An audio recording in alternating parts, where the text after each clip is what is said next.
common question about the temples of the Church of Jesus Christ of Latter-day Saints stems from an interpretation of this verse.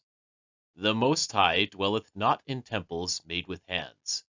Acts chapter 7, verse 48. Therefore, God must not have a temple or a house on earth, right? Not so fast. What does dwell mean? It is helpful to know that there are multiple distinct words in the Greek New Testament that are rendered as dwell in the English King James Version. The one used in this verse is katoikeo, which means to house permanently, reside, or settle. So this verse literally says that God's permanent residence is not a temple made with hands. Here is another verse from the same New Testament that has a different meaning of the word dwell and also references the temple. Therefore are they before the throne of God, and serve him day and night in his temple. And he that sitteth on the throne shall dwell among them. Revelation chapter 7, verse 15. Here's the Greek, skenao. It means to tent or encamp, to fix one's tabernacle or abide in a tabernacle or tent.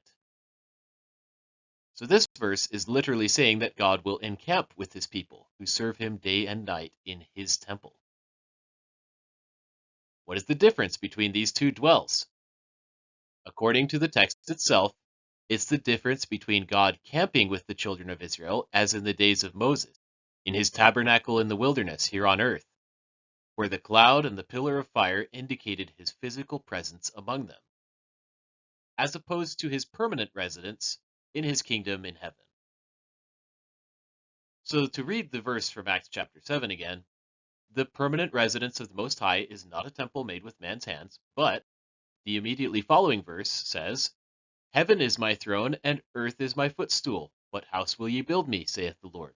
Or what is the place of my rest? In other words, we already know that heaven is God's permanent residence, and that the earth is his footstool, meaning that the Son of God was born into a tabernacle of clay and dwelt among us in the flesh, and that he visits his people at his house, just as he did anciently.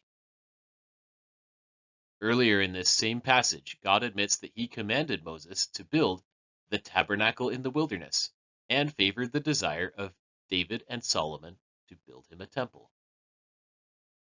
He also distinguishes between man's hands and his hands, again saying that he made them all, meaning both heaven and the earth. Both God's permanent residence in heaven and his temporary abode on the earth were both made by him. So it's not the tabernacle of Moses, it's the tabernacle of the Lord. He caused it to be built. It's not the temple of Solomon, it's the temple of the Lord. He caused it to be built.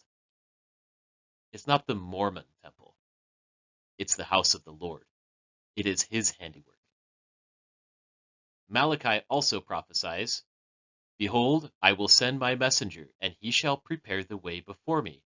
And the Lord whom ye seek shall suddenly come to his temple, even the messenger of the covenant whom ye delight in. Behold, he shall come, saith the Lord of hosts. Malachi chapter 3, verse 1. So we have the testimony of John and the testimony of Malachi, the authors of the last books in both the Old and New Testaments, specifically saying that in the last days the Lord would come to his temple. There are many more verses on this subject, but these examples will suffice for now. This prophecy was fulfilled in the last days. The Lord came to his temple in Kirtland in 1836 and accepted it, establishing his new and everlasting covenant, legitimizing the temples of the Church of Jesus Christ of Latter-day Saints, and proving that they are not merely a thing of the old law done away. In conclusion, does God reside permanently in a temple made with man's hands on the earth? No, but he does visit and encamp among his people at his temple. It is his temple, and he caused it to be built.